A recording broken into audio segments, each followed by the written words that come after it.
विचार से विश्वास तक शिक्षा का नया अध्याय। स्वागत है आपका दामोदर यूनिवर्सिटी में। From thought to believe, a new chapter of education. Welcome to Damodar university.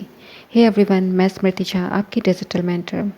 आज की क्लास में हम क्लास 9 के साउंड चैप्टर को कंटिन्यू करते हैं। टॉपिक है speed of sound in different media. तो डिफरेंट मीडिया में साउंड की स्पीड क्या होती है हम देखते हैं। लिखा है sound propagates through a medium at a finite speed, यानी साउंड किसी भी मीडियम में फाइनाइट स्पीड के साथ में मूव करती है। The sound of a thunder is heard a little later than the flash of light is seen. तो जब हम लोग बारिश के समय में जब थंडर होता है, बिजली जब चमकती है, तो उसकी जो साउंड है वो हम बिजली की जो लाइटिंग है वो हमारे पास में जल्दी पहुंचती है, उसके कंपैरिजन में साउंड जो है उसका वो लेट पहुंचता है। So we can see, so we can make out that sound travels with a speed which is much less than the speed of light. तो हम लोग यहाँ से पता कर लगा सकते हैं कि साउंड जो है स्पीड, लाइट की जो स्पीड है उसके कंपैरिजन में बहुत कम स्पीड से साउंड ट्रेवल करता है। The speed of sound depends on the properties of the medium through which it travels. तो यहाँ पर जो साउंड की स्पीड है वो इस बात पर डिपेंड करती है कि कौन सा मीडियम है, किस प्रॉपर्टी का मीडियम हम लोग यूज़ कर रहे हैं, किस मीडियम से होकर के साउंड पास कर रही है, वो इसकी प्रॉपर्टी पर डिपेंड करती है कि साउंड जल्दी पहुँचेगा या लेट से पहुँचेगा। You will learn about this dependence in higher classes. तो इसे हम हायर क्लासेस में पढ़ेंगे। The speed of sound in a medium depends on temperature of the medium. अगला है कि साउंड की स्पीड इस बात पर भी डिपेंड करती है कि मीडियम का टेम्परेचर कितना होगा। पहला तो मीडियम पर डिपेंड करती है, दूसरा मीडियम के टेम्परेचर पर भी साउंड की स्पीड डिपेंड करती है। The speed of sound decreases when we go from solid to gases state, यानी कि जब हम लोग सॉलिड स्टेट से गैसेस स्टेट की तरफ जाते हैं तो साउंड की स्पीड जो है वो डिक्रीज़ होती है। साउंड की स्पीड सॉलिड में ज़्यादा होती है in comparison to gases state. Gas में जाओगे तो साउंड की स्पीड जो है कम हो जाएगी। सॉलिड में सबसे ज़्यादा होगा, फिर उससे कम लिक्विड में होगा और सबसे कम गैस में देखा जाएगा। In many medium, as we increase the temperature, in any medium, as we increase the temperature, the speed of sound increases. यानी किसी भी मीडियम का टेम्परेचर अगर हम लोग इंक्रीज़ कर देते हैं तो साउंड जो है, साउंड की स्पीड भी इंक्रीज़ हो जाती है। For example, the speed of sound in air is 331 metre per second at 0 degree Celsius and 344 metre per second at 22 degree Celsius. तो यहाँ पर एग्जाम्पल क्या है कि एयर में साउंड की स्पीड जो है 331 मीटर पर सेकेंड है 0 डिग्री सेल्सियस पर, और 22 डिग्री सेल्सियस पर साउंड की स्पीड कितनी है, 344 metre per second. The speed of sound at a particular temperature in various media are listed in table 11.1। तो डिफरेंट मीडिया में साउंड की स्पीड कितनी है वो हमारे इस टेबल में दिखलाई गई है। You need not memorise these values. तो यहाँ पर सबसे पहले स्पीड ऑफ साउंड जो है 25 डिग्री सेल्सियस पर डिफरेंट मीडिया में क्या है। सॉलिड की बात करें तो सॉलिड में हमारे पास में सब्सटेंसेस है, एल्यूमिनियम, निकल, स्टील, आयरन, ब्रास, ग्लास, ये सभी हमारा सॉलिड सब्सटेंसेस हैं। उसी तरह से लिक्विड सब्सटेंसेस है हमारे पास में वाटर, फिर वाटर में sea water, distil water, ethanol, methanol, ये सभी लिक्विड है। फिर गैस में हमारे पास में है hydrogen, helium, air, oxygen, sulphur dioxide, ये सभी गैसेस स्टेट में है। तो हमारे पास में सॉलिड है, सॉलिड में स्पीड कितनी होती है साउंड की, 6420 मीटर पर सेकेंड, निकल में 6040 मीटर पर सेकेंड, स्टील में 5960 मीटर पर सेकेंड, आयरन में 5950 मीटर पर सेकेंड, ब्रास में होती है 4700 मीटर पर सेकेंड, और ग्लास में होती है 3980 मीटर पर सेकेंड। लिक्विड की बात करें तो सी वाटर में इसकी स्पीड होती है 1531 metre per second, distil water में स्पीड होती है 1498 मीटर पर सेकेंड, इथेनॉल में स्पीड है 1207 मीटर पर सेकेंड, मिथेनॉल में स्पीड है 1103 मीटर पर सेकेंड। हाइड्रोजन की बात करें तो इसकी साउंड की स्पीड है 1284 मीटर पर सेकेंड, हीलियम में 965 मीटर पर सेकेंड, एयर में 346 मीटर पर सेकेंड, और ऑक्सीजन में है 316 metre per second. Sulphur dioxide में 213 मीटर पर सेकेंड। तो ये डिफरेंट मीडिया में साउंड की स्पीड यहाँ पर बतलाई गई है। अब हमारे पास में ये क्वेश्चन है, इसके आंसर को देख लेते हैं। क्वेश्चन है, in which of the three media air, water और iron does sound travel the fastest at a particular temperature. तो एक पर्टिकुलर टेम्परेचर में कहाँ पर कौन से मीडियम में जो है साउंड की स्पीड फास्टेस्ट होगी। तो हमने अभी पढ़ा था कि जो सॉलिड होता है, सॉलिड में साउंड की स्पीड सबसे फास्ट होती है, उसके कंपैरिजन में लिक्विड में कम होती है और गैस में सबसे कम होती है। तो हमारे पास में ये जो 3 मीडिया है, एयर, वाटर और आयरन, इसमें आयरन जो है हमारा सॉलिड सब्सटेंस है। क्वेश्चन क्या पूछा गया है, आयरन में सबसे ज़्यादा साउंड का स्पीड होगा, फिर वाटर में उससे कम होगा और एयर में सबसे कम साउंड का स्पीड हो जाएगा। और पूछा क्या है कि फास्टेस्ट किस में होगा साउंड का स्पीड। तो आयरन हमारा सॉलिड सब्सटेंस है और पर्टिकुलर टेम्परेचर अगर हम इसको प्रोवाइड कर देते हैं, टेम्परेचर अगर इंक्रीज कर देते हैं तो साउंड और भी ज़्यादा फास्ट वे में मूव करेगा। तो आंसर क्या होगा यहाँ पर, आयरन। अब अगला पॉइंट है हमारे पास में, reflection of sound. Sound bounces off a solid और a liquid like a rubber ball bounces off a wall. तो साउंड जो है हमारा जिस तरीके से सॉलिड और लिक्विड में बाउंस करता है, उसी तरीके से बाउंस करता है जैसे कि रबर बॉल को जब वॉल पर आप फेंकोगे, दीवार पर आप फेंकोगे, तो जैसे रबर बॉल जो है बाउंस करता है, ठीक उसी तरीके से साउंड भी है। साउंड भी किसी सॉलिड या लिक्विड मीडियम से जब टकराता है तो उसी तरीके से साउंड भी बाउंस कर जाता है, वापस लौट करके आता है। Light like light, sound gets reflected at the surface of solid or liquid and follows the same laws of reflection as you have studied in earlier classes। तो लाइट के बारे में हमने रिफ्लेक्शन, लाइट किस तरीके से रिफ्लेक्ट करता है ये हमने ऑलरेडी पढ़ा है। ठीक उसी तरीके से जैसे लाइट का रिफ्लेक्शन होता है उसी तरह से साउंड भी रिफ्लेक्ट करता है। अगर वो सॉलिड लिक्विड मीडियम से टकराएगा तो ठीक उसी तरीके से यहाँ पर ये भी रिफ्लेक्ट करेगा जैसे कि लाइट में लाइट रेस रिफ्लेक्ट करता है। The directions in which the sound is incident and is reflected make equal angles with the normal to the reflecting surface at the point of incidence and the three are in the same plane। तो sound में जब हम लोग light पढ़ा था तो light में क्या था कि लाइट में जो तीनों लाइट है, इंसिडेंट रे, रिफ्लेक्टेड रे और नॉर्मल, तीनों सेम ही प्लेन पर होते थे। ठीक उसी तरह से साउंड की बात की जाए तो साउंड में भी इंसिडेंट जो साउंड वेव होता है, रिफ्लेक्टेड साउंड वेव और जो हमारा नॉर्मल जो हम लोग शो करेंगे वो हमारा तीनों एक ही प्लेन पर होगा। और जो जैसे कि लाइट में angle of incidence angle of refraction के बराबर, रिफ्लेक्शन के बराबर था, वैसे ही साउंड में भी angle of incidence angle of reflection के बराबर हो जाएगा। तो सेम लॉ यहाँ पर होगा।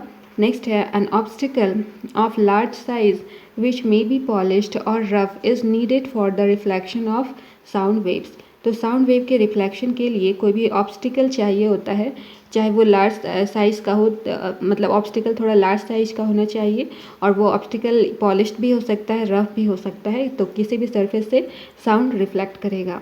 अब हमारे पास में एक एक्टिविटी दी गई है, take 2 identical pipes as shown in figure 11.9। तो 2 आइडेंटिकल पाइप को लेना है जिस तरीके से हमारे फिगर में दिखलाया गया है। You can make the pipe using chart paper.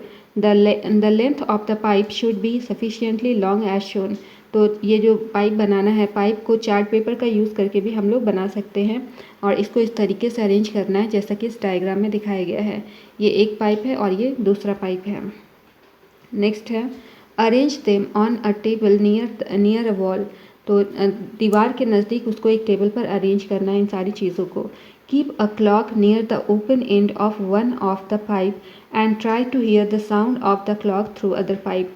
तो एक पाइप के नज़दीक में आपको घड़ी को रखना है, इस तरीके से क्लॉक को रखना है और दूसरे ईयर से आपको ये जो साउंड आएगा टकराने के बाद, यहाँ से साउंड, घड़ी की साउंड यहाँ से जाएगी और दीवार है, दीवार से टकराने के बाद दूसरे पाइप के थ्रू ये साउंड रिफ्लेक्ट होकर के आपके कान तक आएगी। तो दूसरे साइड से आपको यहाँ से सुनना है। Adjust the position of the pipe so that you can best here the sound of the clock. तो जो पाइप है, पाइप की पोजीशन को अच्छे तरीके से एडजस्ट करना है ताकि आप जो क्लॉक की साउंड है वो अच्छे से सुन सको। Now measure the angle of incidence and reflection and see the relationship between the angles. अब यहाँ पर एंगल ऑफ इंसिडेंस और एंगल ऑफ रिफ्लेक्शन को मेज़र करना है और जो भी रिलेशनशिप होगा उसको हम लोग देखेंगे कि क्या रिलेशनशिप है। Lift the pipe on the right vertically to small height and observe what happens. तो पाइप को थोड़ा मतलब एक पाइप को थोड़ा सा हाइट पर लेकर के जाना है और उसके बाद में क्या होगा ये नोटिस करना है।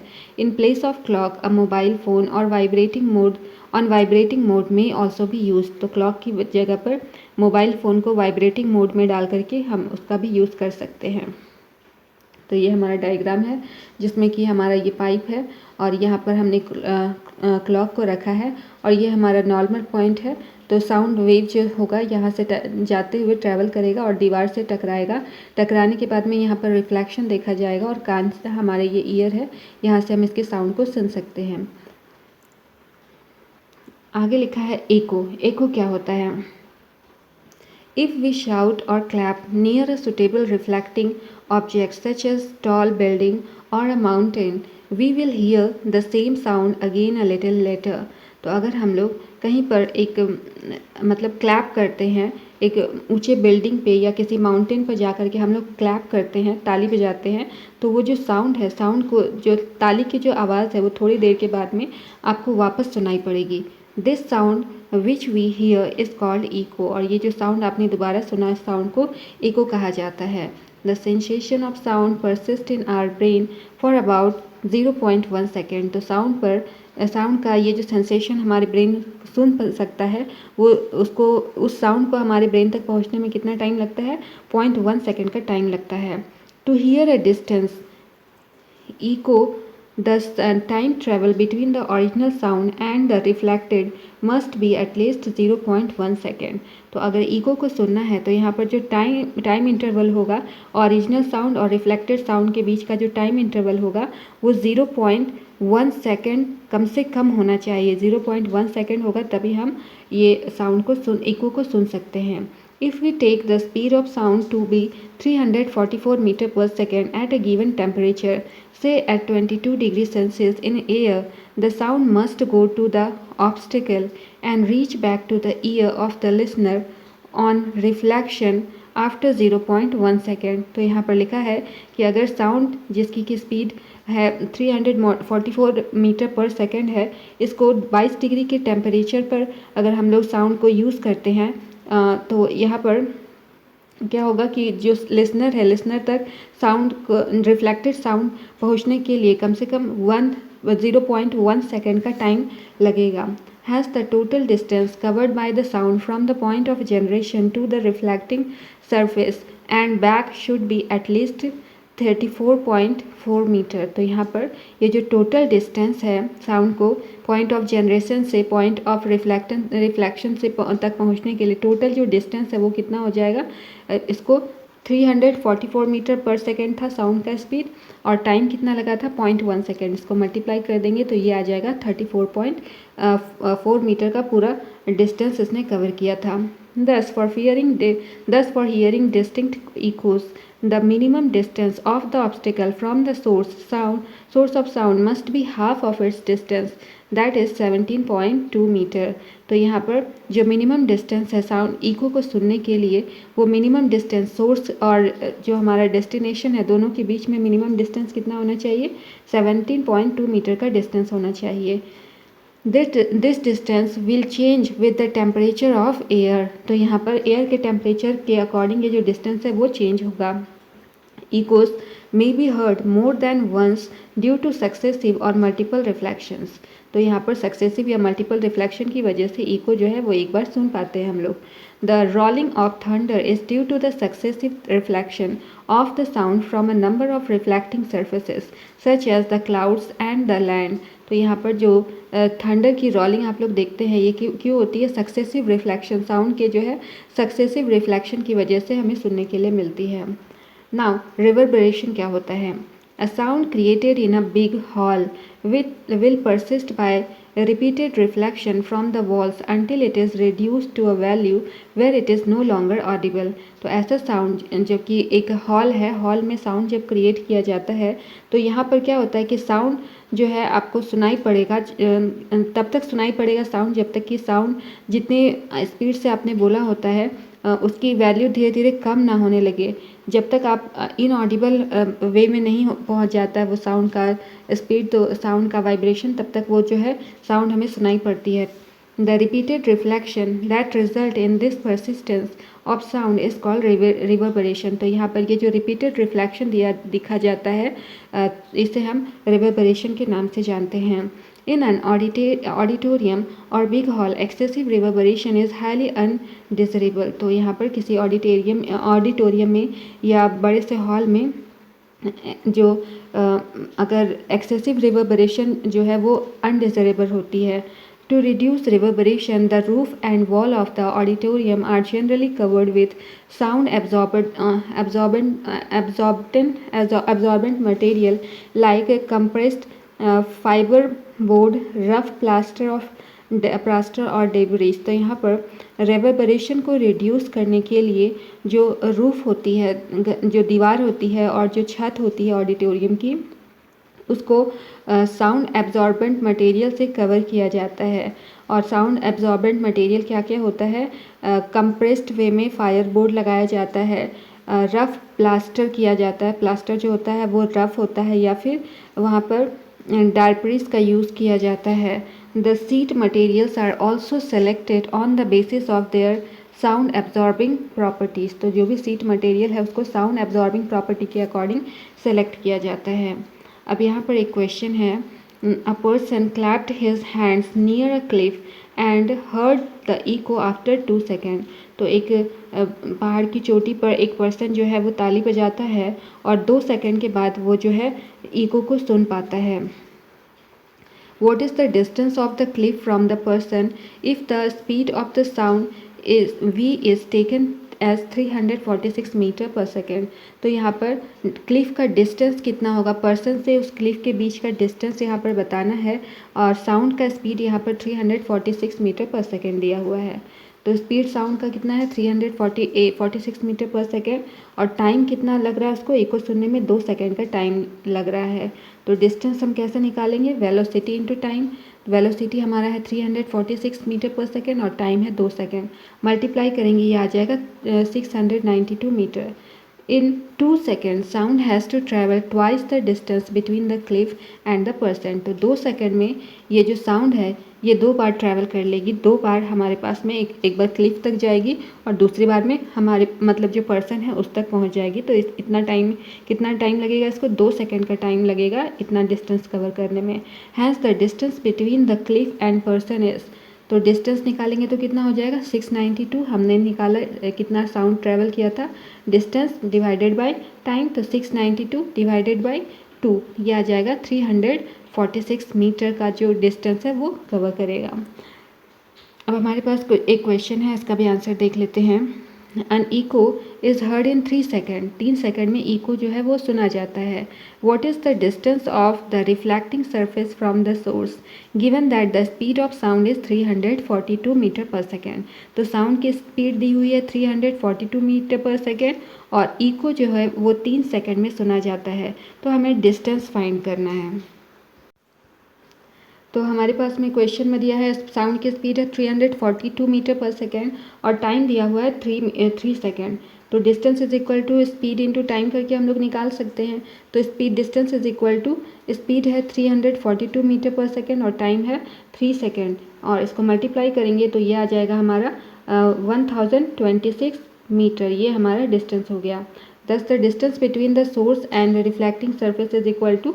अब जाने में इसको कितना, जाने और आने में इसको 2 सेकेंड का मतलब इसको निकालेंगे सरफेस से. एक बार जाएगा आएगा तो इसको हम लोग 2 से डिवाइड कर देंगे तो ये आ जाएगा डिस्टेंस कितना आ जाएगा 513 मीटर का डिस्टेंस इसने कवर किया होगा. तो हमारी आज की क्लास को हम यहीं तक रखते हैं. यदि कोई भी डाउट हो तो आप हमारे DU के कमेंट सेक्शन में अपना सवाल ज़रूर पूछें. मैं हर एक लर्नर को रिप्लाई देने की कोशिश करूँगी. Okay then keep learning, keep growing only at DU. See you soon in the next class. Thank you. Bye bye.